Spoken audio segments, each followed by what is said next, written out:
Ya casi 10 minutos. Yo entiendo que están saliendo de su otra clase, pero para que podamos ir avanzando, vamos a empezar de una vez con la temática que iniciamos a partir del viernes de la semana pasada, que fue la unidad número 3, que es teoría de la Constitución.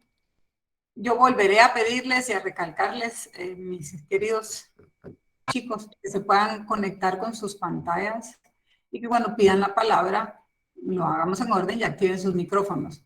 Es bien complejo, yo los entiendo a ustedes, trabajo la mitad del día en línea, es cansado y todo, pero creo que es muy complicado para uno como docente el poder recibir retroalimentación de ustedes al no tenerlos de frente, no poder verlos y no poder comentar las cosas presencialmente. Pero es el doble de complicado si no me activan cámara. Porfa. Yo creo que eso sería muy importante, insisto, para poder retroalimentarme de la participación de ustedes. Pero bueno, vamos a continuar entonces con la unidad 3, que es la teoría de la Constitución. Hoy de una vez les voy a comentar cómo va a ser la dinámica del trabajo para que no venga todo el contenido de esta unidad.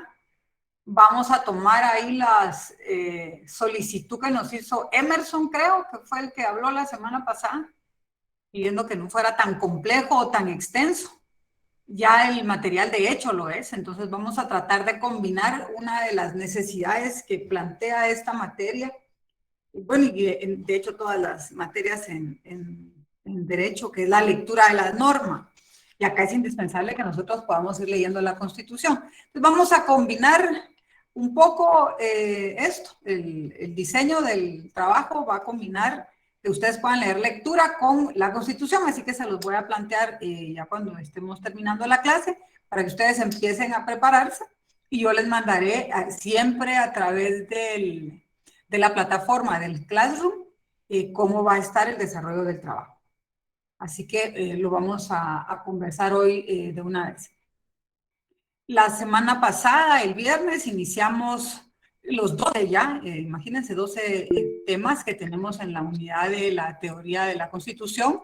Iniciamos con la definición de Constitución, el poder constituyente y los poderes constituidos, la supremacía, imperatividad y legitimidad constitucional. Vamos a verla hoy junto con la estructura de la Constitución, el contenido de la Constitución. El trabajo va a versar básicamente sobre la clasificación y las funciones, que es una parte un poquito extensa de esta unidad, para concentrarnos ya en la cátedra directamente con ustedes en el tema de la interpretación constitucional, los medios y la reforma constitucional, para tener una charla también sobre lo que se le llama crisis constitucional, que son los estados de excepción, y los tratados internacionales y la Constitución. Así que esta unidad la vamos a dividir en la exposición, en una parte que yo se las voy a dar, como lo hemos estado haciendo desde el viernes, y la otra que va a ser el trabajo que ustedes van a realizar. ¿Por qué? Porque a mí me interesa que ustedes se involucren, obviamente, en el estudio doctrinario de las instituciones que se les da en cátedra, pero que también empiecen a sentir el sabor de involucrarse con las leyes, con las normas, y en este caso en particular, pues con el texto constitucional, que ustedes puedan decir, bueno, doctrinariamente, qué tipo de constitución es la que tiene Guatemala, dentro de la clasificación, dentro de sus funciones. Veamos qué es lo que dice la doctrina con el contenido del texto y ustedes puedan estar haciendo ese análisis doctrinario en función del texto constitucional. Así que de eso se va a tratar básicamente el trabajo. Hago la aclaración que por lo extenso de esos dos contenidos, no se preocupen, apunten lo que lo dejamos de una vez con fe pública. Lo que vayan a desarrollar en el trabajo no va a venir en el examen. ¿Sí? Yo, de verdad, no me interesa que ustedes repitan como loritos. ¿Y cuál es la clasificación?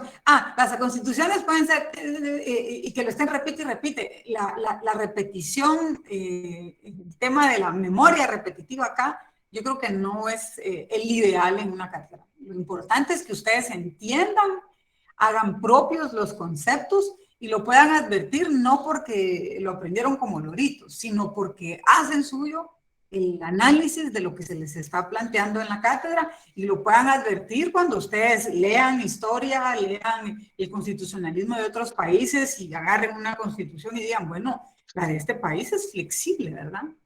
Ah, o en este país no tienen una constitución escrita, o en este país, por ejemplo, los principios que inspiran su interpretación son tales.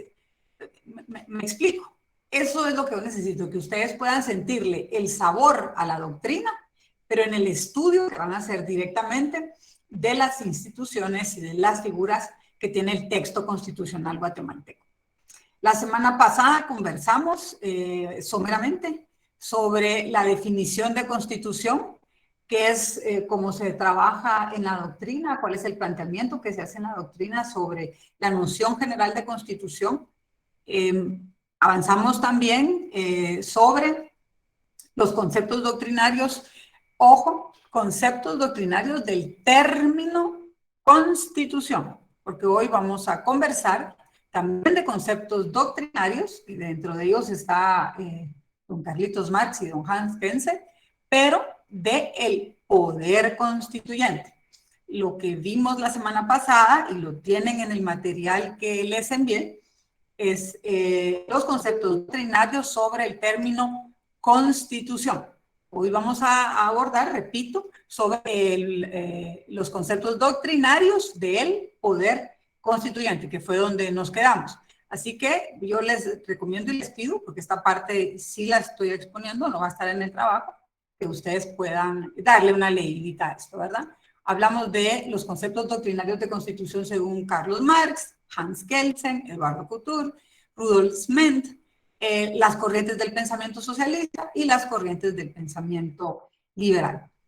También conversamos sobre la constitución en sentido material y la constitución en un sentido formal.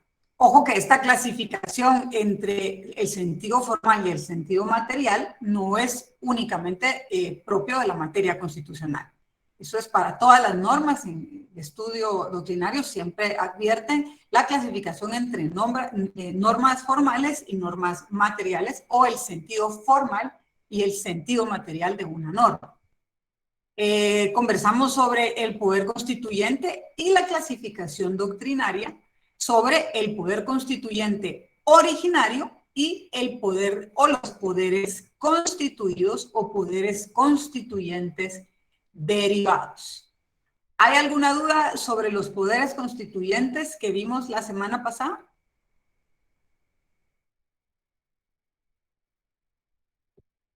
Por lo visto, no, ¿verdad? Bueno, quedamos entonces, para seguir con esto, el poder constituyente, conforme la idea que nos plantea la doctrina jurídica. Obviamente siempre en todo esto nosotros tenemos que tener muy claro el análisis que tenemos que hacer de la historia del proceso constitucionalista y de cómo nacen todas estas gestas que dan origen a estos movimientos políticos, sociales y económicos que derivan obviamente en las organizaciones que tiene cada uno de los estados. Desde la Revolución Francesa, en la Revolución de los Estados Unidos, ¿cuáles fueron las premisas que se manejaron? Que estamos hablando de la voluntad del pueblo. La voluntad del pueblo se expresa a través de este poder popular, y es este poder popular el que le da el impulso a la creación de la norma. En este caso en particular de la norma constitucional. Por eso hablamos que el poder constituyente es el poder que ejerce el pueblo en el ejercicio de su ciudadanía. ¿Alguien levantó la mano? No sé si tienen una pregunta para ahora o es... ¿Sí? Yo solo tenía digamos,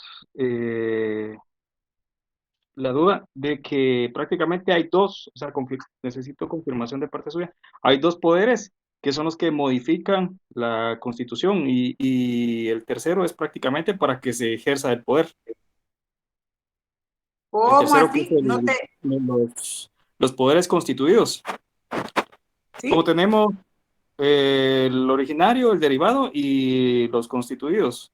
Los primeros dos, originario y derivado, son los que modifican o crean la Constitución.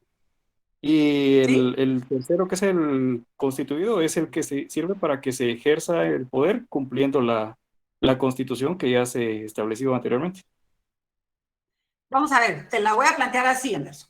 El poder originario es el que tengo yo como ciudadana, que tienes tú y los 139 compañeros que están conectados. Nosotros somos el pueblo y ejercemos la ciudadanía, y como ciudadanos y miembros de esta organización social, política social, nosotros ejercemos nuestra ciudadanía y ejercemos esa soberanía. No nos podemos juntar nosotros 141 ahora, o el pueblo en general, sentarnos en la plaza y decir, nosotros vamos a emitir la Constitución. No, en el ejercicio de ese poder originario, nosotros le delegamos esa soberanía a la Asamblea Constituyente, que ese vendría a ser el poder constituyente derivado, porque ellos ejercen por esa delegación esa facultad de generar la norma constitucional. Ahora, ¿qué es lo interesante? Que esos constituyentes, ya teniendo para sí mismos esa delegación que nosotros le damos de la ciudadanía y de la soberanía, al crear el texto constitucional, y estamos hablando específicamente del guatemalteco, porque habrán otros mecanismos en otros países que el texto constitucional señale de una forma distinta, en la estructura del cuerpo constitucional, ellos diseñan poderes constituyentes derivados. La Constitución Política de la República de Guatemala, de hecho, reconoce dos.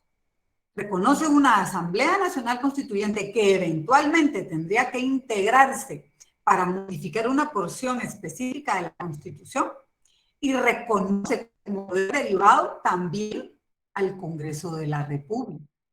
La diferencia es que el Congreso de la República no se integra básicamente o primordialmente para una modificación constitucional. Entonces, al generar ese poder derivado, le da una especificidad y le dice, si usted va a modificar el texto constitucional en los artículos que puede modificarlos, esa modificación antes incluso la tiene que llevar a una consulta popular, a un referéndum. A los dos, de hecho, que son, esa es otra parte de la doctrina que se llaman los límites de los poderes constituyentes derivados. Al menos nuestro texto constitucional advierte las dos diferencias. Dice, ok, nosotros, la Asamblea Nacional Constituyente, que nos integramos en el 1985 y que promulgamos la Constitución que entró en vigencia en 1986, somos el poder constituyente derivado de la organización social que votó por nosotros en 1984 para nosotros formar la Asamblea Nacional Constituyente. El pueblo que votó por ellos en ese momento, poder constituyente originario. Le da el ejercicio de la soberanía a esa asamblea. Esa asamblea, al momento de organizarse, dispuso que en los, y si tienes ahí tu constitución, Emerson, y la tienen todos ustedes para que no nos perdamos en eso, señala en el artículo, en el título séptimo, título único, vámonos al artículo 278.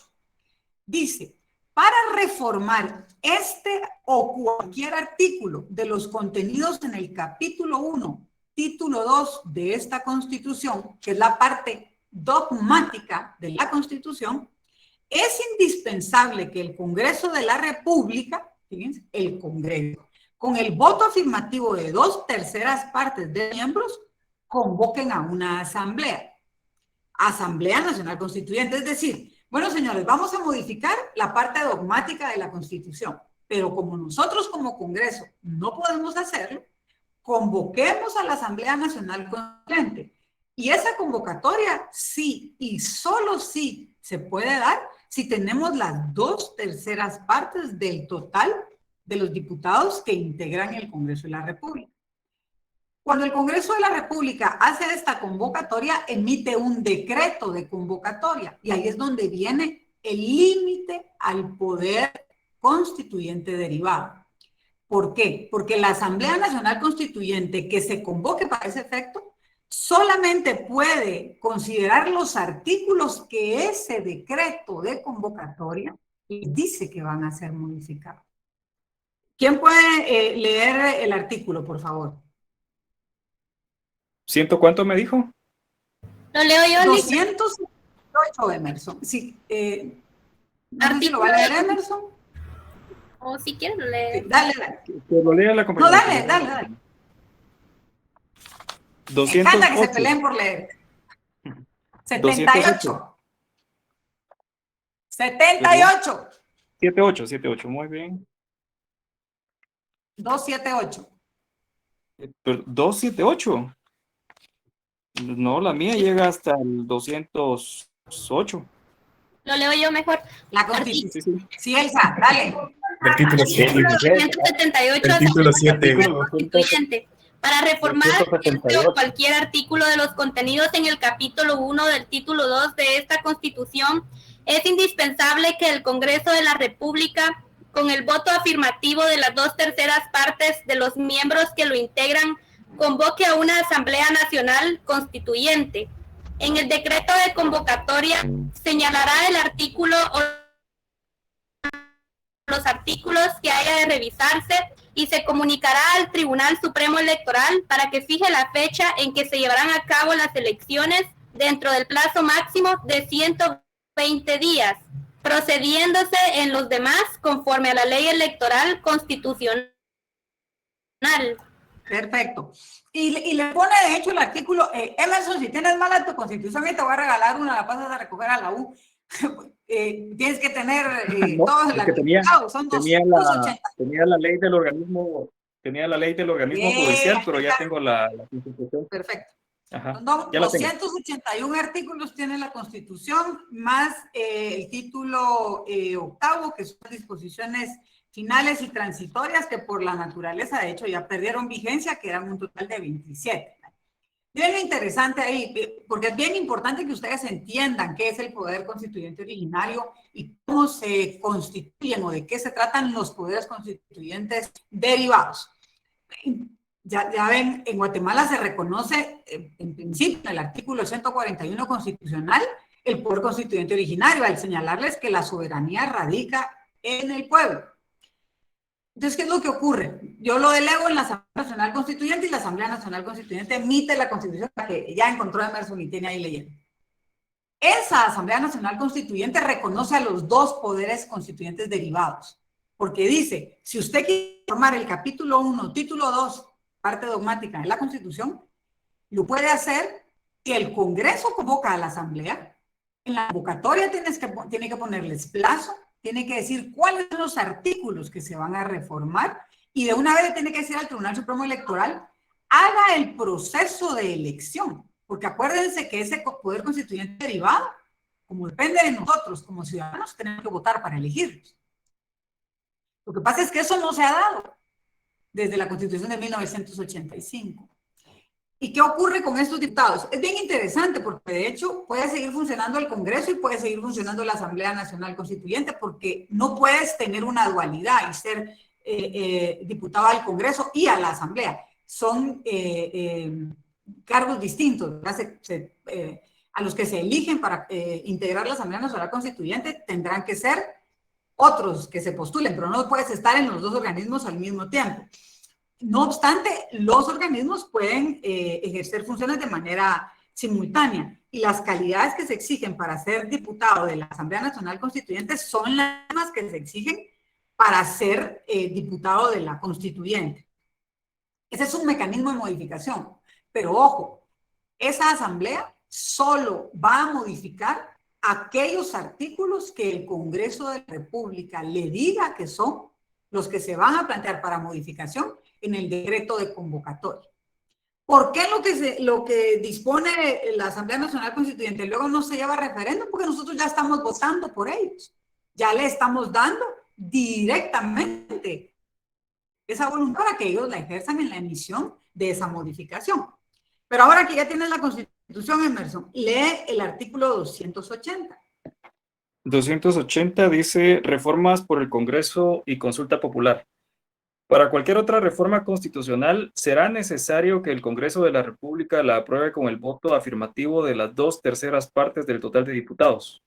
Las reformas no entrarán en vigencia sino hasta que sean ratificadas mediante la consulta popular a que se refiere el artículo 173 de esta Constitución.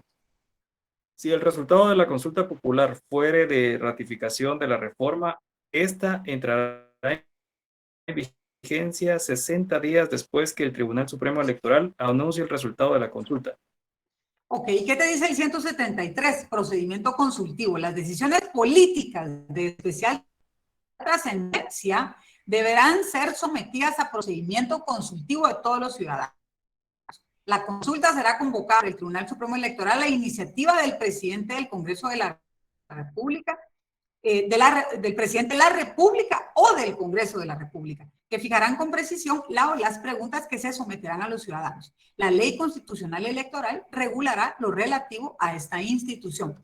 Miren, un caso, por ejemplo, que se sometió a consulta es el tema, o que está todavía en discusión de someter a consulta, es el tema de Belice. Ese es un tema de trascendencia, que es lo que les dice el artículo 170. Si hay decisiones de trascendencia que deban de ser consultadas al pueblo, nos vamos al procedimiento que dice el artículo 173. Yo creo que eso era lo que tú te referías, de que había un poder originario y dos poderes derivados, ¿verdad? Sí, sí, la verdad es que ya me quedó un poco más claro. ¿Sí? Los poderes derivados son los que ejercen, digamos, directamente a lo interno de la estructura jurídica del Estado y actúan en dos ocasiones, cuando se hace la Constitución y cuando se va a modificar. Así es. Y lo interesante es que la Asamblea Nacional Constituyente pues entra a fungir cuando hay un movimiento político de gran envergadura. Pensemos en la Revolución de 1944 con la Constitución de 1985 y el movimiento político que hubo también en 1984 con esta nueva era democrática que da como resultado la Constitución de 1985. Ahí estamos más tirándonos al lado de lo que plantea Hans Kelsen, ¿verdad? Sobre, esta es una norma superior de superiores, es un nuevo proceso que da origen a un nuevo cuerpo normativo. Dime, Víctor, para avanzar, ¿tienes alguna duda? Víctor Vázquez levantó la mano. Sí, sí, licenciada, buenas noches. Sí, buenas noches, licenciada. Fíjese que en una consulta, según lo que estaba leyendo ahí, yo no entiendo por qué se dice que la teoría constitucional del poder constituyente es jurídico y ni es jurídico, y no es jurídico. O sea, esa parte no mucho la entiendo, pues. Sí, mira, ¿Verdad? es doctrinario. Dice que por eso se ha dicho que en teoría constitucional del poder constituyente es jurídico y no jurídico. Sí, lo que te dicen es, vea, es jurídico porque está diseñado dentro de la estructura de las normas jurídicas y de lo que se deriva de eso es un cuerpo normativo. Pero no es jurídico porque también se trata de un movimiento social, porque el poder constituyente lo tiene el pueblo, no es el pueblo el que llega al Congreso, son los que ese pueblo elige. Mira, la doctrina tiene esas particularidades, y más si lees autores que son algo elevados. Y pueden cerrar el micrófono, alguien lo va a ver. Porque siempre te van a dar esa forma de reacción particular, ¿verdad? Esto es más como sociológico. Dicen, bueno, es que sí es jurídico porque les va a derivar en un texto jurídico, pero tampoco es jurídico porque la verdad se trata de ese poder ciudadano. Pero que no te vaya a confundir esas de las definiciones que señala la doctrina. Entonces, yo esperaría que con esto tengamos un poquito más claro. Ven lo que les decía al iniciar la clase. Muchas de las dudas que ustedes van a advertir en lo que vamos a desarrollar de la doctrina, se las van a ir quitando leyendo la Constitución. Porque van a ir encontrando ahí las figuras y eso ya les va a dar más sentido. Entonces, vamos a avanzar con lo que nos toca hoy para que analicemos esta dinámica de la lectura de la Constitución. Era lo que yo les acaba de mencionar, lo vimos la semana pasada.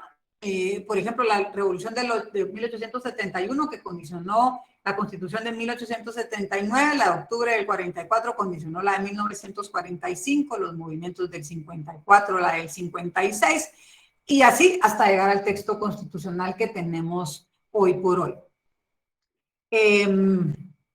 Analizamos qué es el poder constituyente, ya lo conversamos ahorita. Las características: es un poder originario. Este poder originario, obviamente, por lo que les acabo de explicar y lo que acabamos de leer del 278 y 280 de la Constitución, luego se deriva en esos dos organismos, que sería la Asamblea Nacional Constituyente y el Congreso de la República, como poderes constituyentes derivados.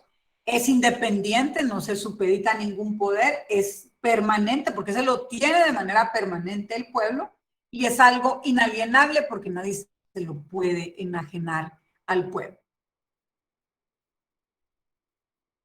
El principio de legitimidad del poder constituyente, obviamente esto va a tener una correlación entre el movimiento social que dio origen a ese texto constitucional y el resultado que se espera de ese texto.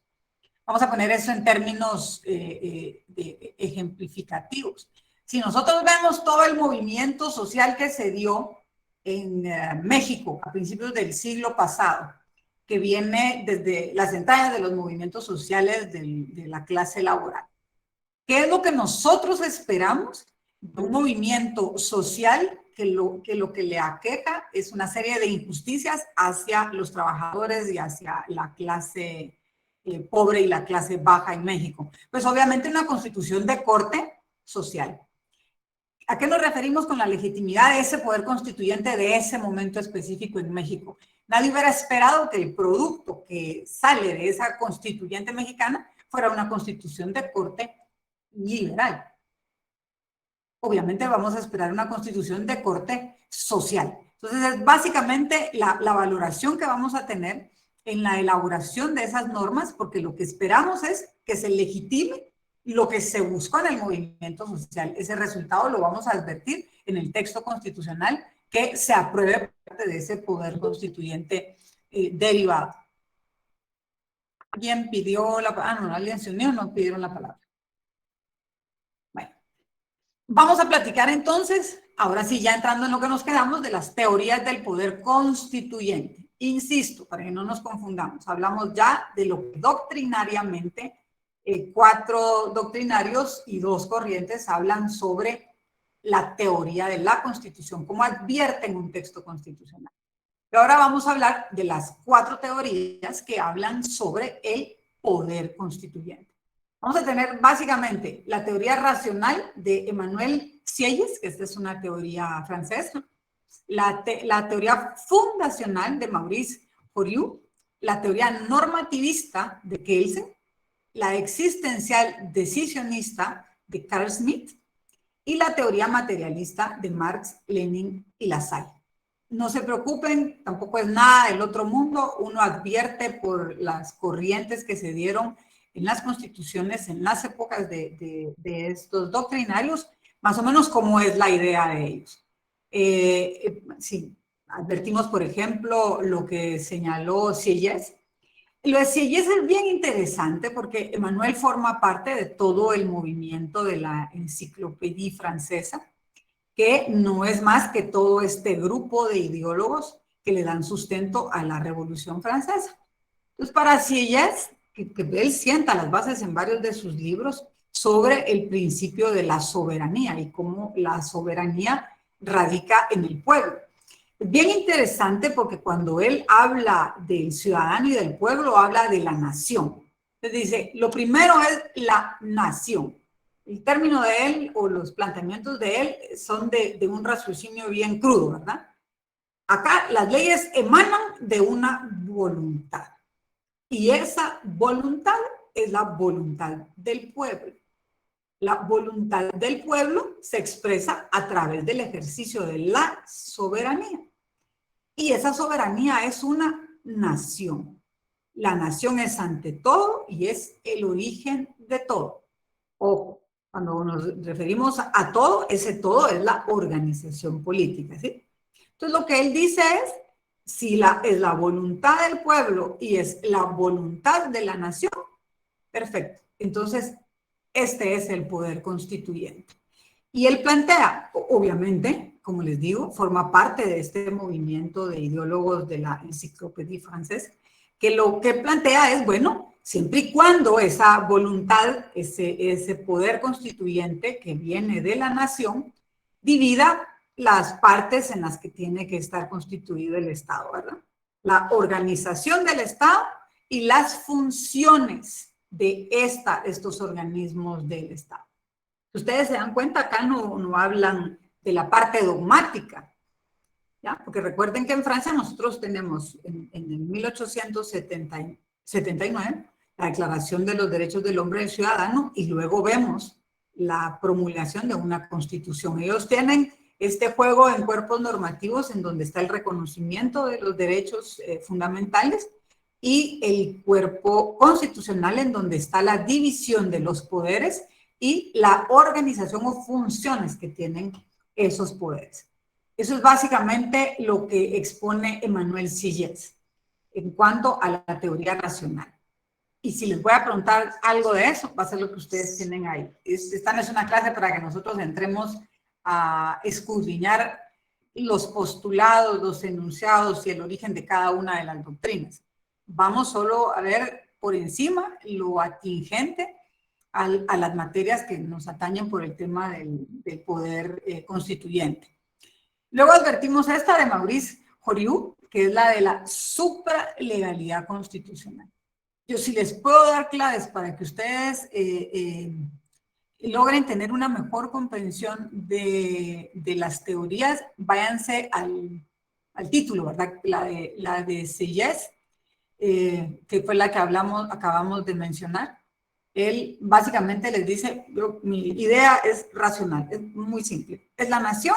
Perfecto. Entonces, si esta es una decisión de la nación, entonces esto es un poder constituyente.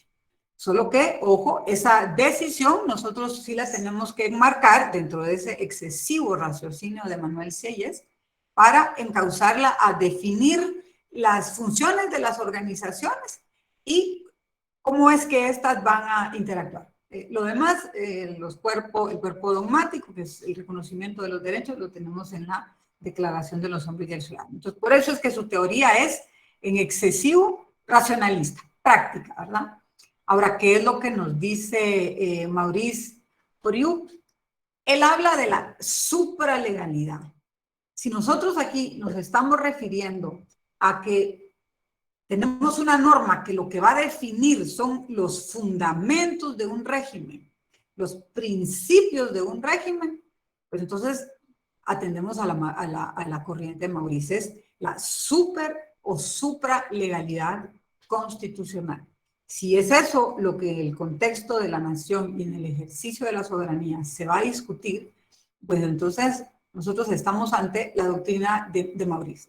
Lo que yo advierto en este poder originario es que lo que está delegando es la discusión de una supralegalidad de un texto que está sobre todo el esquema normativo en un Estado.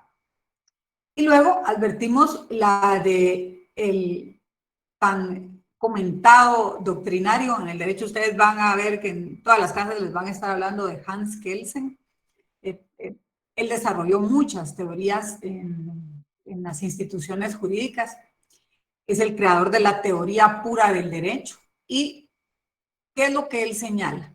Que la doctrina del poder constituyente no puede tener otro sentido que el de poner dificultades, fíjense, a la modificación de las normas. Eso se llama teoría normativista. Él dice, la Constitución es la norma fundante. Sobre la Constitución no hay otra norma. Así que eso para mí no admite discusión. Él es positivista, normativista. El derecho está escrito y es lo que la norma dice. Entonces, y olvídese, si me pongo a hablar con ustedes sobre los planteamientos de los juicios de los hipotéticos jurídicos de Hans Kelsen, no terminamos esta clase. Así que solo vamos a resumir la parte en la que él plantea el tema del poder constituyente. Él lo que dice es, si nosotros tenemos una norma que es la norma fundante y es la norma superior dentro de esta teoría normativista, una de las cosas más especiales que tiene que tener esta norma es su propia protección. Porque como es la norma fundante, no puede ser que esa norma va a ser tan débil en su defensa y en su estructura. Entonces, una de las cosas particulares de la teoría normativista, de que él, si tienen ahí lo que les mandé de texto, subrayan, es que ese mismo texto tiene que plantear dificultades a su modificación. que es justo lo que acabamos de conversar en el 278 y 280 de la norma constitucional. Como es la norma fundante, es la norma de normas, nosotros tenemos que proteger también en su diseño a través de este planteamiento normativista cómo ese texto fundante se va a ir protegiendo a él mismo. Nosotros ya lo vimos, no la podemos modificar así porque sí. Incluso la convocatoria de una Asamblea Nacional Constituyente para la modificación de alguno de los artículos del apartado dogmático requiere de una mayoría muy compleja de alcanzar en el Congreso por todos los pactos que eso tiene que generar. Y después de eso, imagínense el proceso para elegir a una asamblea, las discusiones que se tienen que dar en la asamblea, que también ya la asamblea en sí misma implica un pacto político. Y si hablamos de la parte práctica de la Constitución, también advertimos la complicación que tiene el Congreso la parte orgánica, perdón, el Congreso de la República para cualquier tipo de modificación. Eso es básicamente lo que plantea la teoría normativista de Hans Kelsen en cuanto al poder constituyente y los poderes constituidos.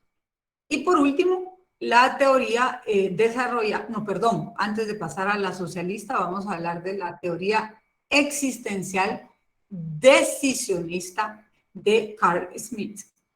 Schmitt es particular, él es de origen alemán y tampoco se complica mucho. Él lo que dice es que el acto constituyente contiene esa unidad por un único momento de decisión de la totalidad de la unidad política. Pero esta unidad política, dice, es anterior y el acto constituyente constituye la forma y el modo de esa unidad. Yo sé que se oye como en chino, pero miren qué es lo que él dice. Nosotros tenemos una sociedad organizada. Entonces, esa sociedad organizada de pronto tiene un descontento. Y vamos a regresar al ejemplo de México de principios del siglo pasado. Entonces, esta sociedad organizada en su totalidad, o por lo menos en un buen número, se encuentra descontenta con la situación. Entonces, ellos asumen una decisión, se dan, en la mayoría de las modificaciones o creaciones constitucionales, ustedes van a ver que hay cismas dentro de las estructuras políticas de los estados. Entonces, ¿qué es lo que ocurre? Esa unidad, en un momento específico, toma una decisión. Por eso se llama teoría existencial decisionista. ¿Y la decisión cuál es? Es que como unidad social, él lo plantea como una unidad política, obviamente es anterior a esa norma, ¿verdad? Pero ellos se organizan y advierten de este momento político. No vamos a hablar específicamente de qué ocurre en las revoluciones, si es revolución, si es contrarrevolución, quienes participan, quienes no. Solo como un fenómeno para poder contextualizarlos. Y entonces emiten un texto constitucional. Ese texto constitucional es el que va a definir la forma y el modo de esa unidad. Por eso les decía, si nosotros tenemos todo el movimiento que se da de los trabajadores mexicanos, de la clase obrera mexicana, que empieza a impulsar un cambio en la estructura social, política y económica de México, ellos lo que buscan es que se emita una constitución que corresponda a la decisión que como unidad de ese pueblo en ese momento estaba buscando. Y por lo tanto, es una decisión que asume qué tipo de constitución y por lo tanto qué tipo de poderes constituyentes son los que van a emitir esa norma. Espero que no nos hayamos perdido con esta. Les repito, un poquito complejo porque los doctrinarios tampoco buscan hacernos la fácil. Por eso trato de planteárselos a guisa de ejemplos. Estamos advirtiendo un mismo fenómeno, que son el movimiento social que deriva en la organización de un pueblo que ejerce su soberanía y que en el ejercicio de esa soberanía emite un texto constitucional que es una norma suprema. Entonces, si ustedes van viendo, ese proceso es el mismo, ¿verdad?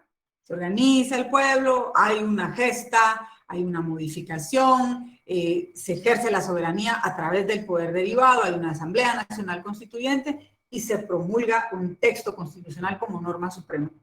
¿Qué es lo que vamos a ver? Pues desde este lado a los doctrinarios que dicen, bueno, yo todo este proceso lo advierto de manera distinta. Yo lo veo desde un principio normativista porque generamos una norma superior, esa norma se tiene que blindar. Bueno, entonces estamos hablando de Hans Kelsen. Pero hay alguien que dice, no, miren, sí, pero igual este poder lo que es una decisión que asume el grupo social que se organiza. Entonces estamos advirtiendo que la doctrina es decisionista. No son fenómenos distintos, no son procesos distintos. Lo que plantea la doctrina es visiones distintas del mismo proceso. ¿Estamos claros con eso? ¿Hay alguna duda? Emerson, levantaste la mano. Sí, básicamente lo que yo entiendo es que este señor dice que hay un momento en que la voluntad popular es única y está unida, tan unida como para formar un acto constituyente. Así es. Entonces, este acto constituyente que se da, él dice es la forma y el modo, o sea, contiene las características de la voluntad popular en ese preciso momento, porque puede que con el pasar del tiempo la voluntad popular sea otra y dispersa, no unida. Así es. Eso es Y lo tú que vas a yo ir viendo cómo en la lectura adviertes, por ejemplo, ¿verdad? Yo no sé cómo estará, o si sé, no lo vamos a discutir en este momento, cómo está la sociedad norteamericana, por ejemplo, pero tú adviertes una constitución que fue aprobada en 1787 y que para el día de hoy sigue siendo la misma. Porque si nosotros vemos, sí, pero es que tiene 20 y pico de enmiendas, de 7 artículos que son sus primigenios. Sí, pero te puedo decir que aquí en Guatemala, en lo que ellos promulgaron, esa ya llevamos 4. Entonces, es particular, ¿verdad? Cómo los textos también se van adaptando a esas voluntades. Por eso, yo quiero que con la lectura que ustedes hagan del material, cuando desarrollen el trabajo, puedan ir viendo todo eso en el texto de la Constitución Política de la República, ¿verdad? Porque decirte, bueno, Guatemala es hoy por hoy la misma sociedad que está en 1984, que eligió a la Asamblea Nacional Constituyente, yo creo que barato, más de la mitad de los que están en esta clase no habían nacido. Y lo que ha ocurrido de allá para acá es muy interesante, pero lo que se busca, que ahí vamos a lo que expresa Kelsen, es que no vamos a estar haciendo constituciones solo porque las sociedades están cambiando de esta forma, ¿no? La constitución es un cuerpo fundante de una sociedad y habrá muchos procesos sociales, históricos, que ocurran en toda esta vigencia de este texto, pero no necesariamente para que se cambie, porque eso es lo que le da estabilidad también a un sistema. Pero por ahí va justo lo que tú expresabas. Y por último, ahora sí, lo que señalan los doctrinarios del movimiento socialista, particularmente pues Carlos Marx y Lenin. Yo les decía en la clase pasada sobre la postura también de las teorías socialistas sobre lo que es constitución, y no va a distar mucho de lo que los doctrinarios socialistas plantean en cuanto al poder constituyente y los poderes constituidos. Para ellos, todo tiene que ver o tiene prevalencia sobre los fenómenos económicos. No desarrollaron mayor contenido en cuanto a las instituciones jurídicas, porque para ellos las relaciones económicas, su cuestionamiento era, y ahí lo tienen ustedes en la presentación, ellos decían, ¿será que la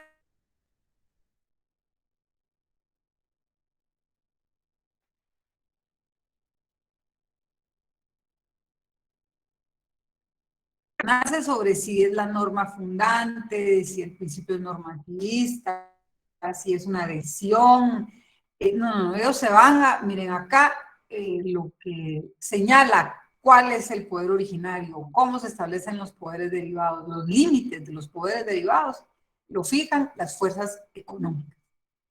No tenemos en realidad un desarrollo jurídico de la institución del poder constituyente y poderes derivados, constituyentes derivados de parte de los doctrinarios socialistas. Ellos básicamente concentran su trabajo intelectual en este tema, en que no es un tema jurídico constitucional, es un tema básicamente de poderes económicos. Así que no nos perdemos mucho con ellos. El principio, perdón, para ir avanzando también en la unidad, el tema de la supremacía, imperatividad y legitimidad constitucional. ¿Quién puede leer lo que está en la pantalla, por favor? Para que se vayan despabilando un ratito.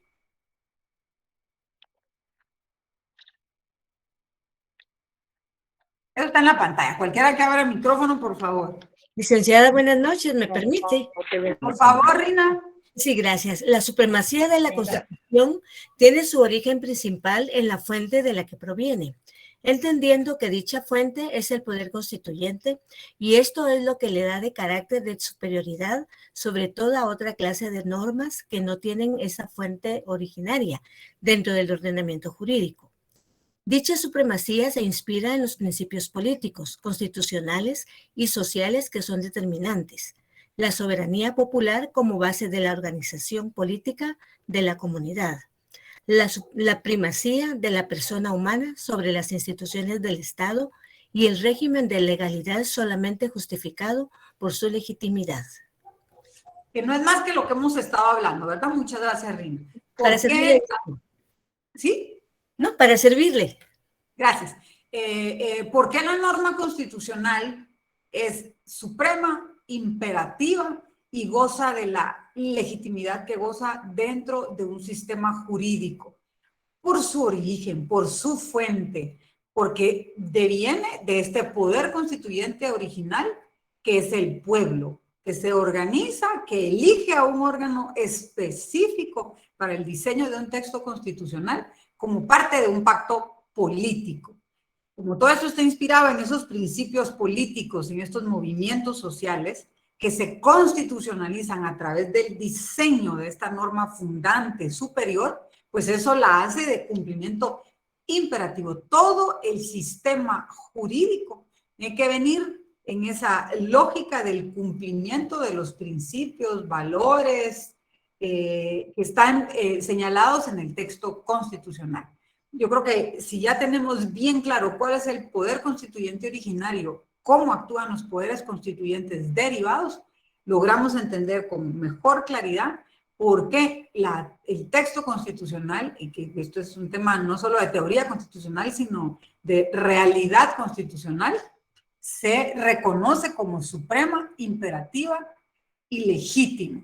¿Cómo nace en la doctrina? Yo le diría acá que es una mezcla entre doctrina y ejercicio de la judicatura, con el famoso juez John Marshall. Este juez de los Estados Unidos, imagínense, desde 1803, estamos hablando de que él estaba resolviendo circunstancias dentro de las primeras 2 décadas de la vigencia del texto constitucional de los Estados Unidos. Él emite una resolución en 1803 en el caso de Marbury versus Madison. Y vean qué interesante la sentencia, ojo, como sentencia es la frase, ¿verdad?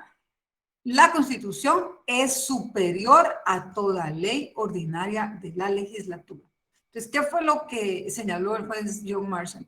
Si hay un texto en una norma ordinaria que señala algo que yo tengo que entrar a discutir, pero ese texto en una norma ordinaria, que en todo caso sería una disposición, porque recuerden ustedes de lo particular que tiene el sistema jurídico anglo, ¿verdad?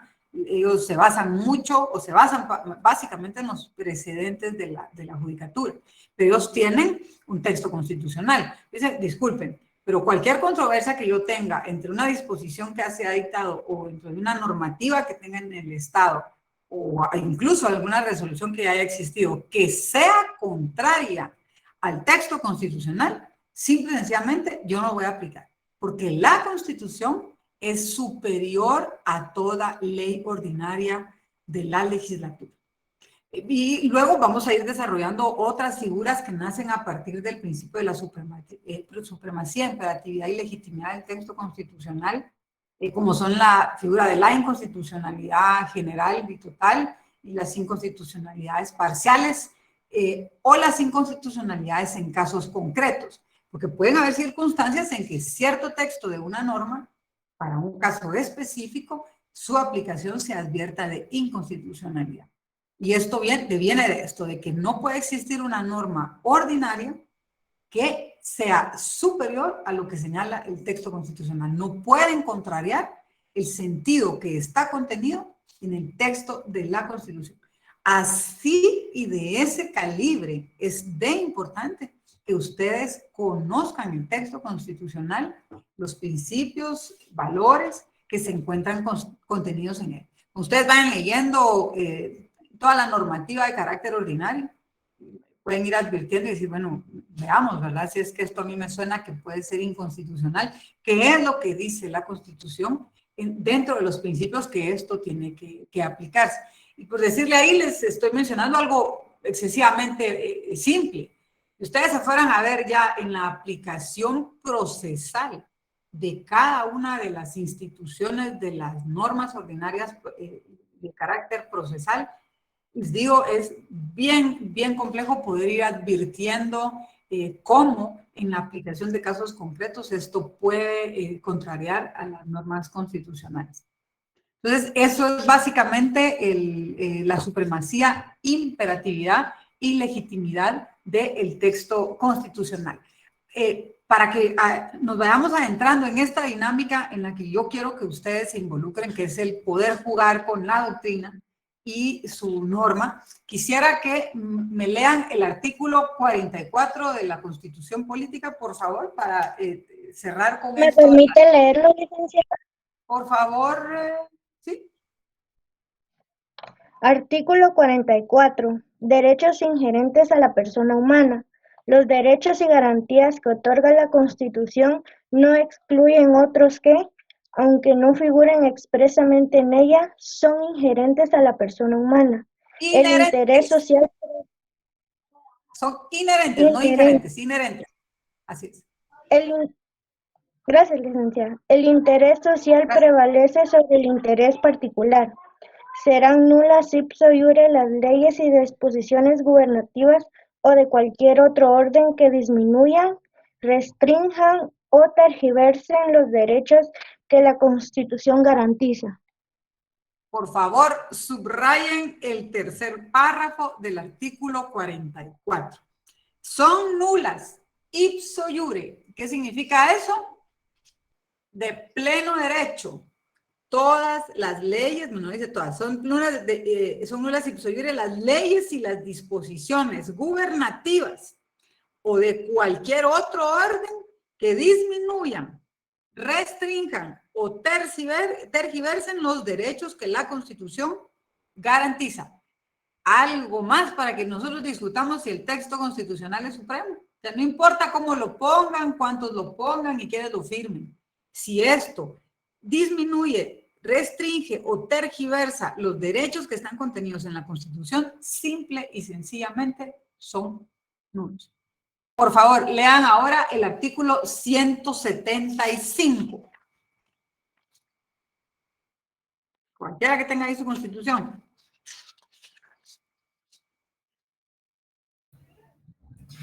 Artículo 175. Jerarquía constitucional. Ninguna ley podrá contrariar las disposiciones de la Constitución. Las leyes que violen o tergiversen los mandatos constitucionales son nulas ipso iure. Las leyes calificadas como constitucionales requieren para su reforma el voto de las 2/3 partes del total de diputados que integran el Congreso, previo dictamen favorable de la Corte de Constitucionalidad. Ok, si tienen ahí su Constitución, pónganle ahí al ladito el artículo 175, ver el 44. Y póngale al artículo 44, ver el 175. Y en el 175, donde les dice las leyes calificadas como constitucionales. Yo no sé por qué el texto constitucional dice normas calificadas como constitucionales. Se les llaman normas de rango constitucional porque las emite la Asamblea Nacional Constituyente. Ahora, si ustedes se dan cuenta, ya hablamos del 278 y 280. ¿Cómo modificamos la parte dogmática de la Constitución? ¿Cómo modificamos la parte orgánica de la Constitución? Y hay por ahí un par de artículos que se le llaman normas pétreas, que esas no se pueden modificar. Ya advertimos 3 distintas normas constitucionales.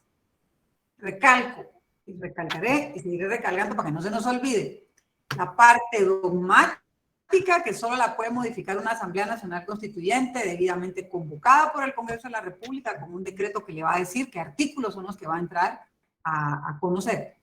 La parte orgánica, que la puede modificar el Congreso de la República, pero que para que entre en vigencia la tiene que convocar, tiene que llevarla a consulta popular y tener un referéndum ciudadano. Y los artículos constitucionales que simple y sencillamente no se pueden modificar, que son los artículos pétreos del texto constitucional. Pero ahora advertimos otro proceso de modificación que es particular y es el que está contenido en el artículo 175, que sería la ley de amparo, exhibición personal y de constitucionalidad, la ley de orden público, la ley de emisión de pensamiento, no recuerdo cuál es la otra de rango constitucional, bien interesante, todos los días y se me fue, que para su modificación requieren del voto de las 2/3 partes del total de diputados. Pero fíjense qué interesante, pero previo a que se someta a discusión y que sea votado por 2/3 partes del total de diputados al Congreso, además tienen que tener un dictamen favorable de la Corte de Constitucionalidad. Ojo, dictamen favorable, no dictamen, porque muchos dicen, ya se le pidió opinión. Sí, pero la opinión fue favorable, porque si no es dictamen favorable, entonces no se puede pasar a votación. Entonces, para que lo tengan y siempre vayan teniendo esos enlaces y esas llamadas en su texto. Ahora, por favor, leamos el artículo 204.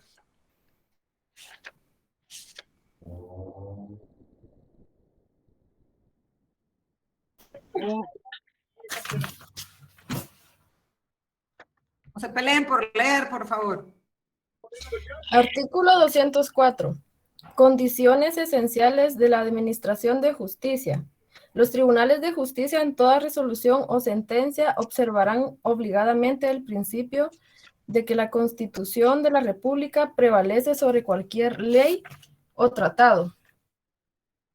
Ahí estamos. Entonces, para que podamos ir entendiendo por qué se mete a hablar de esto Kelsen, Sieyès, Smith, los socialistas, porque de verdad es una figura jurídica, es el texto superior en un Estado. Y vean las obligaciones que generan. El Congreso puede hacer lo que quiera en cuanto a su obligación legislativa, pero no importa cuántas normas se produzcan, si estas normas tergiversan, disminuyen o restringen los derechos que la Constitución garantiza, simplemente son normas nulas. Los jueces están obligados a advertir este principio de que la Constitución prevalece sobre cualquier otra ley. Y todo esto lo encontramos dentro del mismo texto constitucional que se autorreconoce la supremacía, imperatividad y la legitimidad del mismo.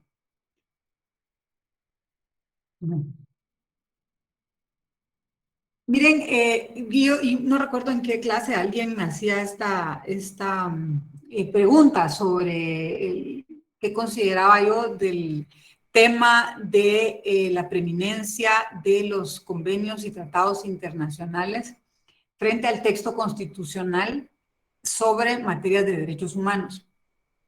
Miren, esto es bien particular, a ver, porque Guatemala en efecto reconoce, y aquí entraríamos a un tema que se ha discutido en la doctrina, particularmente en la europea y especialmente en Francia, sobre lo que se llama el bloque de constitucionalidad, que no es más que el derecho de la convencionalidad, ¿verdad? Que es señalar cómo la aplicación del texto constitucional queda, o cómo se advierte la aplicación del texto constitucional frente a todos los convenios y tratados de los cuales Guatemala forma parte, porque es suscriptor de los mismos.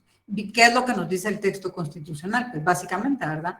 Que todos estos tratados que son aprobados por el Estado de Guatemala, dentro de la teoría, ¿verdad? De lo que se habla del bloque de constitucionalidad, tienen que formar parte al mismo nivel del rasgo de la Constitución dentro del derecho interno.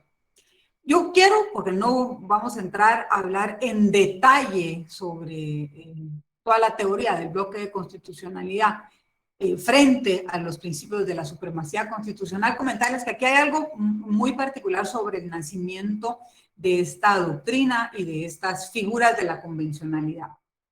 Esto nace, de hecho, en Francia. ¿Y qué es lo que ocurre en Francia?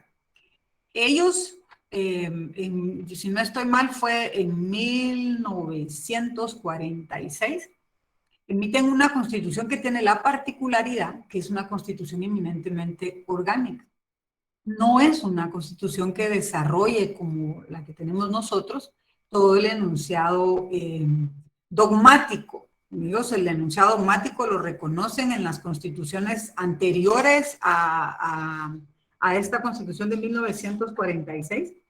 De hecho, hacen un llamado al reconocimiento de la Declaración de los Derechos del Hombre y el Ciudadano de 1779. Sí, en efecto, es el preámbulo de la Constitución de 1946, la que ellos invocan.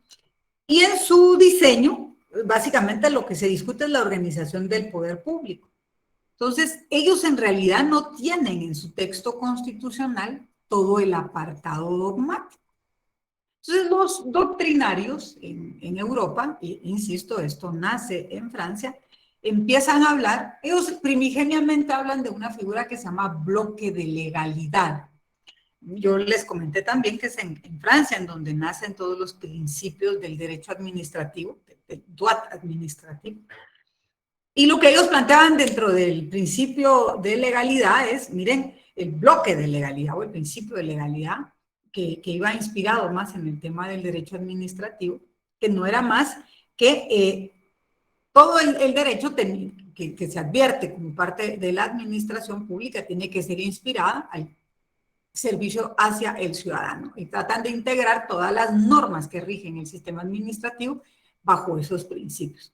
Entonces, invocando la forma en la que se aplicaba este bloque de legalidad, los doctrinarios franceses agarran la terminología y hablan del bloque de constitucionalidad. Entonces dicen, si nuestra constitución no tiene un apartado definido en donde se estén desarrollando los derechos propios que tienen los ciudadanos franceses, entonces estamos llamados a integrar a nuestro texto constitucional que únicamente desarrolla la parte orgánica, todo esto que nosotros aprobamos como nación en la convencionalidad internacional. Y es por eso que ellos generan esa idea, ¿verdad? Yo tengo aquí una constitución orgánica que carece, ¿va? de esa otra pata ahí que señale cuáles son todas las normas fundamentales y los principios esenciales de estas normas fundamentales. Entonces agarro toda la convencionalidad y formo con ellos un bloque. Es bastante discutible cómo se aplica esto o cómo traemos esto a latitudes, a países y a sistemas jurídicos en donde nuestro texto constitucional sí tiene un vasto y particular desarrollo de los derechos fundamentales, como lo tenemos en Guatemala.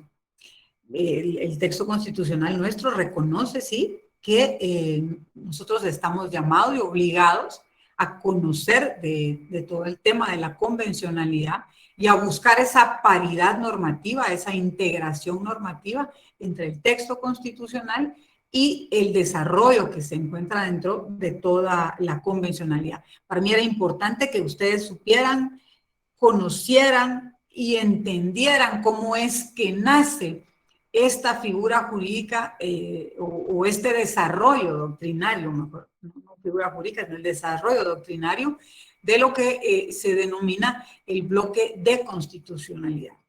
Yo los invito a que de pronto, porque esta no es una clase para desarrollar derechos humanos ni la aplicación de los derechos humanos dentro de la jurisprudencia de índole constitucional, con un método de interpretación, ni mucho menos. Es solo para hacer referencia a cómo queda la supremacía, imperatividad y legitimidad de la Constitución frente al desarrollo de la convencionalidad.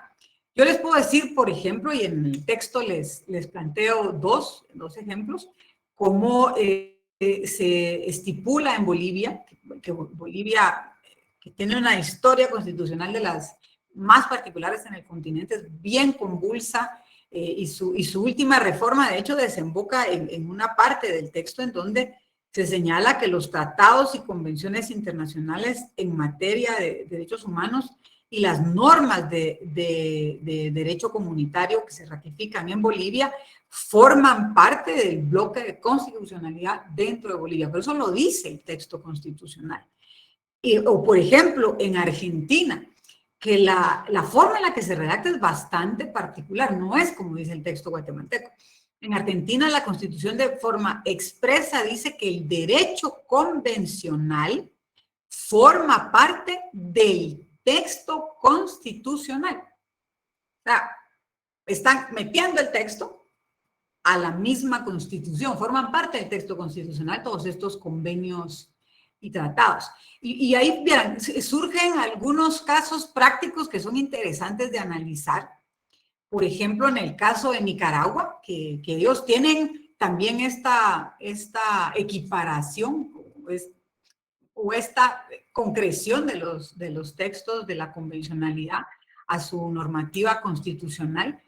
Y que, por ejemplo, ahora ellos están denunciando la Convención Interamericana para salirse, llamémoslo así, para dejar de ser miembros de los sistemas jurisdiccionales en América, la competencia de la Comisión Interamericana de Derechos Humanos y de la Corte Interamericana de Derechos Humanos. Entonces, ahí hay una discusión interesante porque ellos dicen, bueno, pero y entonces eso es técnicamente una reforma constitucional, porque ya hicieron parte del texto constitucional esa convención. Y ahí vienen los otros doctrinarios. Yo les digo, no, el tema de la doctrina es básicamente para ir ampliando uno los horizontes y el conocimiento y siempre ir viendo cómo los procesos legales y políticos resuelven esta problemática. Porque unos dicen, sí, pero es que el mismo texto de la convención habla de que los países la pueden suscribir, pero también la pueden denunciar para ya no formar parte de este sistema. Entonces, se forman unos debates interesantes. Yo lo que les puedo decir en el punto de la supremacía en perspectiva o en contraposición con el tema del bloque de constitucionalidad es que no tienen idea de la cantidad de principios que se tienen que advertir, que se tienen que tener presentes para el análisis del texto constitucional. Yo les decía a ustedes, tengan siempre a la mano y al lado de su constitución, por ejemplo, y aquí les voy a poner los más importantes tal vez, o los más usados, pero si se meten a las páginas de los organismos van a ver que cada carta, cada convención, cada uno de estos documentos generan protocolos, establecimientos de comisiones, de grupos de verificación, que es de verdad solo para el tema de la convencionalidad y maestrías y doctorados. Pero, por ejemplo, tenemos la Carta de las Naciones Unidas, la Declaración Universal de los Derechos Humanos, la Convención Americana sobre los Derechos Humanos. En la suscripción y ratificación de cada una de estos documentos tenemos que advertir el cumplimiento de la Convención de Viena sobre las relaciones diplomáticas para saber si todo esto está en el marco de lo que esta convención señala. Todos los documentos, convenciones, acuerdos que surgen de la OIT. ¿Por qué les mencioné a la OIT y no les puse uno específico? Porque si ustedes entran a la página de la OIT para ver la cantidad de convenios que han surgido de esta organización y verificar cuántos ha ratificado Guatemala, solo de entrada les menciono dos, el 169, que sigue siendo un motivo de mucha discusión sobre su aplicación reglamentaria en Guatemala, o el 175, que recientemente se emitió una resolución por parte de la Corte de Constitucionalidad sobre su aplicación en Guatemala, que es el del trabajo parcial, trabajo a tiempo parcial. La Organización Mundial de la Salud, por ejemplo, en el marco de los últimos 2 años, en cuanto al manejo de la pandemia, Guatemala tenía que estar permanentemente verificando cómo estábamos en el cumplimiento de los protocolos de la OMS. Tenemos la Convención Interamericana para Prevenir, Sancionar y Erradicar la Violencia contra la Mujer, que no es más que el reconocimiento regional de la internacional o el seguimiento de la internacional para la eliminación de cualquier discriminación en contra de la mujer, la Convención de los Derechos del Niño, la Declaración de los Derechos de los Pueblos Indígenas, que esta es una declaración de las Naciones Unidas, no es en el marco regional, la lucha contra el racismo, la xenofobia, formas conexas de intolerancia, el Pacto Internacional de los Derechos Civiles y Políticos, el Pacto Internacional de los Derechos Económicos, Sociales, Culturales y su protocolo facultativo, la Convención contra la Tortura, Tratos, Penas Crueles, Inhumanas o Degradantes, la Convención sobre la Eliminación de todas las formas de discriminación contra la mujer. Estas 2 son interesantes en el marco de lo que va a pasar en 2 días. No, yo creo que es mañana, el Día Internacional de la Mujer. Que se relaciona mucho, ¿verdad? Yo les pediría ahí que le den una leidita a estos instrumentos, son muy interesantes. Solo antes de seguir, Emerson, tenías una consulta. Sí, que solamente quería saber, la convención el convenio 169 de la OIT, a mí nunca me ha quedado claro porque trata de las consultas populares a los pueblos. ¿Qué tiene que ver eso con el trabajo? Porque, o sea, lo está emitiendo la Organización Internacional del Trabajo y yo, pues, no le veo ninguna relación con el trabajo. Primero, no sé si ya lo leíste. No. No, entonces no digas que no es de trabajo. Pero que me guío por el título.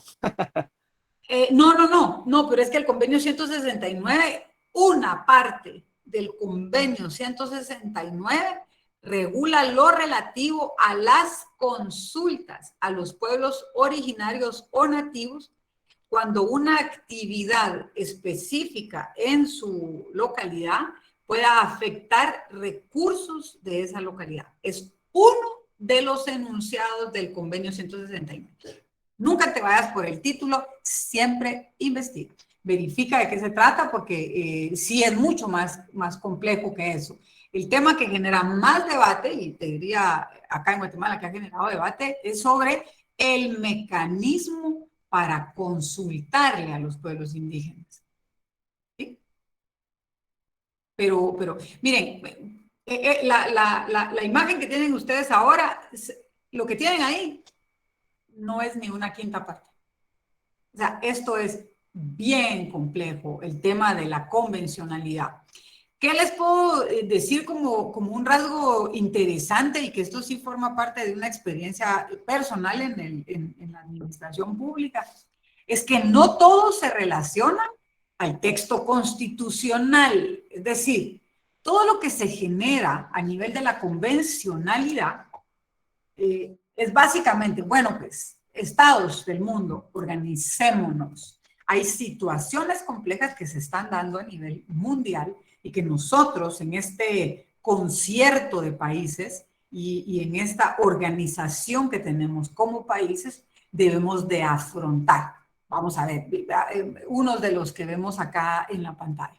Estamos claros que hay discriminación en contra de la mujer, que esa discriminación pasa por el acceso al trabajo, por un salario equitativo, por las labores domésticas, por sus espacios políticos, etcétera, etcétera, etcétera. Entonces, dentro de esta convención, nosotros generemos pautas mínimas, porque si ustedes pueden desarrollar más, mejor. Desarrollemos pautas mínimas que tengan relación a la eliminación de la discriminación en contra de la mujer. Y en esa convencionalidad, en efecto, se generan estas pautas mínimas. Yo recuerdo que en alguna oportunidad leyendo uno de los informes de un comité que se llama el Comité del CEDAW. El CEDAW son las siglas en inglés por las cuales se reconoce esta Convención de Eliminación de las Formas de Discriminación contra la Mujer. ¿Qué ocurre? Yo emito la convención, los países se suscriben, forman parte de él, pero no es nada más con eso. Entonces yo genero un órgano interno que lo que va a dar es darle seguimiento a lo que todos los países se comprometieron a implementar en sus territorios para eliminar la discriminación en contra de la mujer. Y obviamente conocí muchas circunstancias que se dan en Guatemala sobre el acceso al trabajo, insisto, participación política, porque la verdad que es bien complejo entender todo ese sistema y también los mecanismos que tienen estos comités para ir y verificar en los distintos países cómo se implementa lo que la convencionalidad señala. Guatemala, por ejemplo, en el año 2000, si no estoy mal, emite el Congreso un acuerdo en donde le conmina al Ejecutivo a que pues, le dé seguimiento a lo que señala la Convención para la Eliminación de la Discriminación contra la Mujer y también el reconocimiento a los compromisos de la Convención Interamericana. Ojo, ¿verdad? Porque la Convención Interamericana es para prevenir, sancionar y erradicar la violencia contra la mujer. ¿Por qué hago énfasis en el término? Porque Guatemala lo que emite en seguimiento de estas dos convenciones, una de las Naciones Unidas y otra en el marco regional, y eso también se los aconsejo siempre que vayan a la convencionalidad, ustedes vean si es algo que rige para todo el concierto de las naciones o si es algo que solo hemos aprobado en el marco regional. La Convención Interamericana es para el ámbito regional de América. Lo que emite Guatemala es la ley para prevenir, sancionar y erradicar la violencia intrafamiliar. Le pusieron otro apellidito, ¿verdad? Va inmerso, obviamente, el tema de sancionar, erradicar, prevenir, sancionar, erradicar la violencia contra la mujer, pero Guatemala le amplía el término y lo que protege es la familia. ¿Por qué? Porque nuestro texto constitucional dice que el Estado se organiza para proteger a la persona, pero también a la familia. Entonces, desde mi particular punto de vista, es una forma como extensiva de dar esta protección. ¿Y qué se genera de parte del Congreso en el 2000? Ellos hacen una combinatoria al Ejecutivo para que se genere una instancia administrativa desde el Ejecutivo que le dé seguimiento a las políticas públicas que eventualmente se puedan aprobar para eliminar la discriminación en contra de la mujer. E insisto, cuando uno piensa del término discriminación, o al menos así me tocaba a mí, yo no sé si a ustedes, generalmente lo asocio con un tema racial. Pero la discriminación que se reconoce a través de la convencionalidad y en este en particular es general. O sea, es no solo porque sea mujer y va porque es mujer indígena o porque es mujer afrodescendiente o etcétera. O sea, estamos hablando de todo tipo de discriminación laboral, política, dentro del contexto familiar, etcétera, etcétera. Y en efecto en Guatemala se aprueba, por ejemplo, ponerles uno de los ejemplos, y ojo que aquí solo estamos hablando de dos convenciones y de dos muy particulares que van en el tema de la mujer. Se crea la Secretaría Presidencial de la Mujer. Es como la encargada de dar un monitoreo dentro del Ejecutivo, ojo, dentro del Ejecutivo, de la implementación y seguimiento de las políticas públicas en el tema de la erradicación de la discriminación en contra de la mujer y de la aplicación de la Convención Interamericana para la prevención, erradicación y sanción de la violencia en contra de la familia. Si les cuento lo que se genera a partir de ahí, también nos llevamos a otra clase. Ahora, ¿qué es lo interesante? Para que ustedes no se queden en esta cátedra o en esta clase con la idea de que eso solo tiene que ver con la Constitución y que es sobre las normas ordinarias y es la aplicación dentro del marco de la convencionalidad. No. La convencionalidad es mucho más que un artículo en la Constitución que dice que están sobre el derecho interno en los derechos, los convenios internacionales en materia de derechos humanos. Porque la responsabilidad de los estados en la aprobación de la convencionalidad va mucho más allá de eso. Y pasa por la implementación de todos los compromisos que nosotros asumimos dentro de esta convencionalidad. Yo les diría a ustedes de lo que está acá, y si tuviéramos más tiempo y la posibilidad de extendernos en ese estudio, les diría que de cada una de estas convenciones que ustedes tienen ahí, podemos agarrar norma ordinaria, instituciones específicas a nivel ordinario que están orientadas básicamente para darle seguimiento a la convencionalidad. Por ejemplo, acá ven ustedes la Convención contra la Tortura y otros tratos o penas crueles, inhumanas o degradantes. El Congreso de la República, de hecho, cuenta con, aparte de la Procuraduría de Derechos Humanos, que es una instancia reconocida como parte del Congreso. Entonces, al menos hay una comisión dentro del Congreso que es la que realiza la elección. Dentro del presupuesto del Congreso está el presupuesto de la Procuraduría de Derechos Humanos. También está la Comisión contra la Tortura. Y esta se crea básicamente en seguimiento de la Convención contra la Tortura y otros tratos o penas crueles e inhumanas o degradantes. Y así podemos ir viendo. Todos los que están en la pantalla, la de los derechos de los pueblos indígenas, hay de hecho dentro del Ejecutivo un conjunto de instituciones que se le llaman instituciones de la temática del seguimiento de los derechos de las comunidades indígenas. La Comisión contra la Discriminación del Racismo, la Defensoría de la Mujer Indígena, el Fondo Guatemalteco de Desarrollo Indígena. Y si ustedes ven los instrumentos, los acuerdos que les dan creación a todas estas instancias dentro de los organismos del Estado, es básicamente para darle seguimiento a la convencionalidad. No se queden ustedes únicamente en esta equiparación del texto constitucional, sino en las obligaciones que tiene el Estado como tal para la aplicación de las mismas dentro del desarrollo y diseño de políticas públicas. Esto lo vamos a ir viendo cuando ya desarrollemos la parte orgánica de la Constitución y cómo en ese juego de los tres organismos, lo que nosotros vemos es en efecto el seguimiento de políticas públicas que se diseñan a nivel macro. Milton, estabas pidiendo la palabra y ya vamos a ir terminando la clase.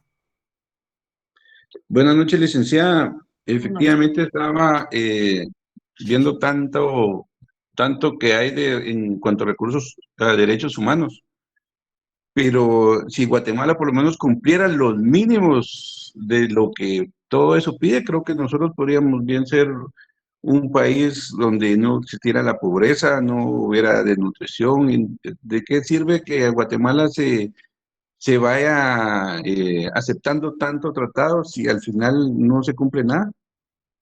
Sí, es complejo, ¿verdad? Porque aquí nos salimos un poquito de la epistemia, Milton, y nos vamos un poquito a la doxa, ¿verdad? ¿Qué te puedo decir yo?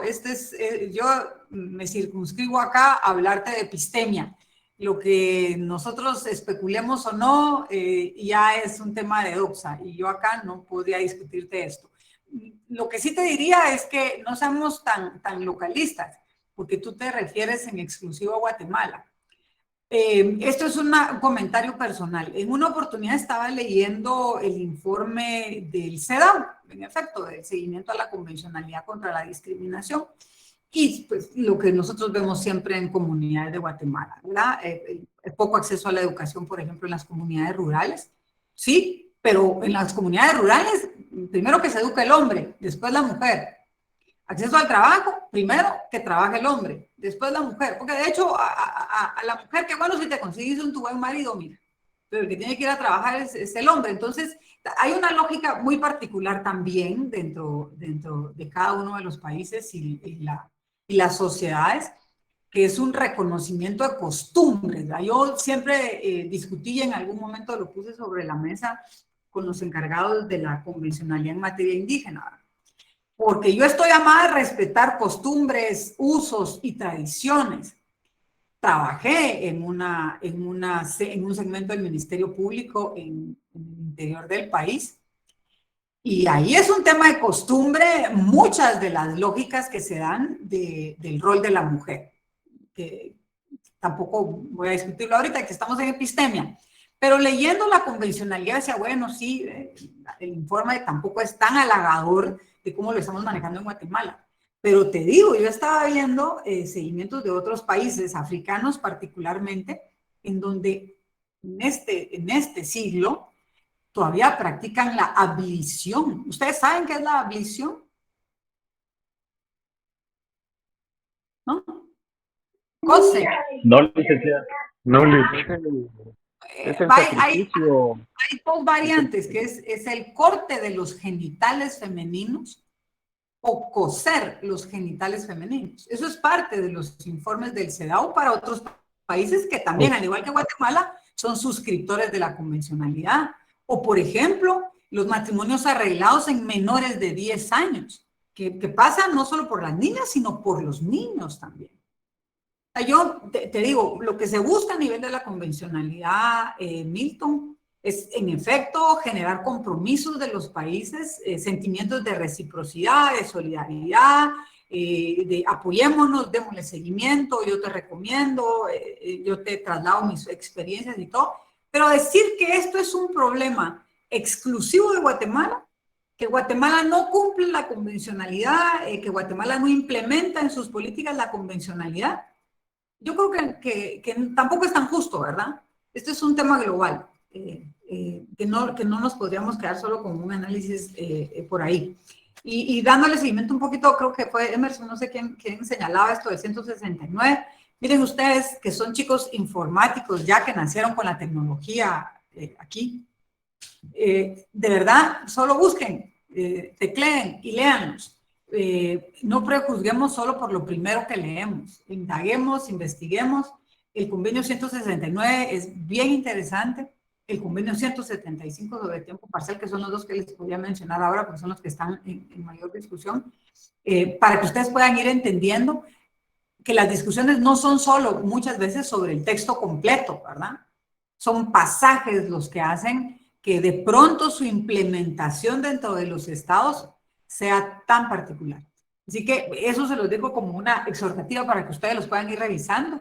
Acá ya ven la gama de colores, tiene que ver con la gama de derechos y el reconocimiento que estos tienen a nivel internacional.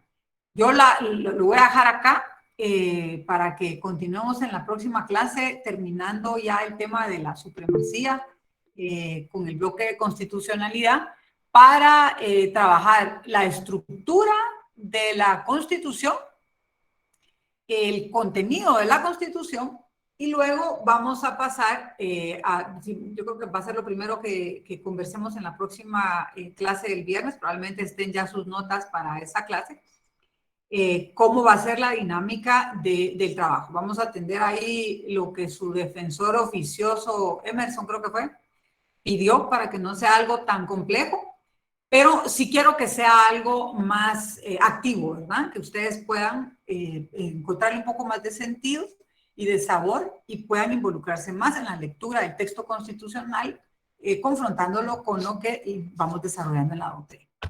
Así que les deseo muy buenas noches. Yo les voy a volver a enviar el archivo con la parte de desarrollo de doctrina, porque no me di cuenta que hacía falta un tema específico, así que se los envío. Por si lo vuelven a ver, esta va a ser una en donde ya está desarrollado uno de los títulos que no está. Dime, Sabi Castañeda. Licenciada, buenas noches. Una consultita. Fíjese que yo tengo un problemita con el tema de mi examen porque lo realicé con un correo que no es el registrado en la facultad. Entonces, yo quería ver si usted tiene un correo electrónico donde yo le pueda escribir. Escríbeme, Sandy, voy a apuntar aquí tu nombre, en el tablero, porque a mí me aparece, en el Classroom, a mí me aparece como un correo. Yo le escribí.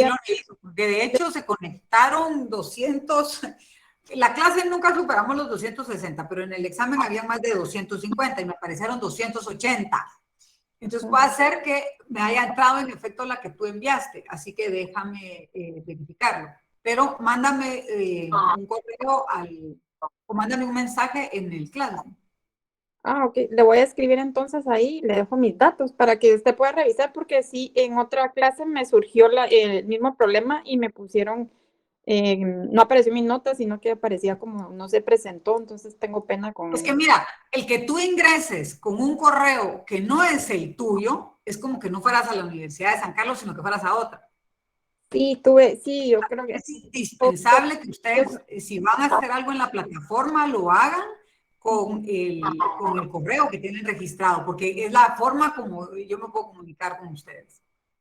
Ok, entonces yo le escribo, ya le había escrito desde la semana pasada, pero creo que tal vez Sí, no hombre, lo... me entraron 800 correos cuando me enviaban el examen, todos me volvían a escribir y me decían, ya lo envié, y eso a mí me aparece como un correo. Dime, Emerson. Escribir ahorita, nada más nos desconectemos para que le quede de una vez el correo. Perfecto, Sandy. Dime, Emerson. Gracias. Sí, van a enviar las instrucciones del trabajo. Sí, claro, ahí va a ir. No se preocupen. Bueno, Así que sigan leyendo y nos vemos el viernes. Gracias. Feliz Noche. Feliz noche. Buenas licenciada, buenas noches.